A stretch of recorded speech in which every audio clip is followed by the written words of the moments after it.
started training my feet to like with jump roping, doing pistol squats, normal squat stuff, barefoot, because barefoot training has a lot of benefits. Like for example, normal traditional shoes, they like cram your toes in normally. They what's it called? They force your toes in like this. They can form bunions, all kinds of toe issues.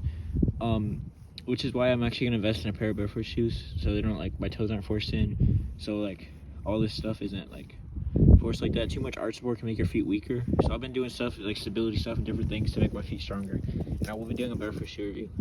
For an example, I have noticed toe pain and some other foot areas of pain in these shoes, for example. And when I did a toe box test, my toe should not be able to hang off here. There should be more than enough room in the toe box itself for my toes to be able to spread.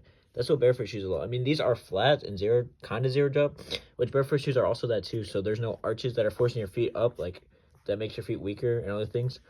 Because arch support, I mean, it doesn't really help. I mean, I guess it can help some people, but even when it helps them, it only actually worsens the problem over time because it forces your arches to get weaker.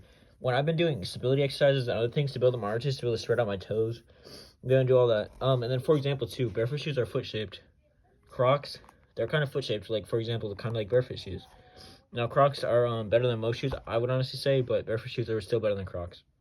One of the exercises I've been doing for toe strength is towel grabs, where you grab the towel with your foot. Your foot might cramp up, especially at first, but eventually you'll get used to it over time, and then it'll be good. Also, one thing I've heard to mention too is that a lot of people can develop like an overuse injury, especially if they're not used to going barefoot. So I would take it very, very slow, especially if you're first starting out. Which right now I'm first starting out, so I'm taking it as slow as possible. Like, don't rush anything, don't overuse anything, don't any of that. Another exercise I've been trying to do too, and I normally do this in the grass outside, is the pistol squat.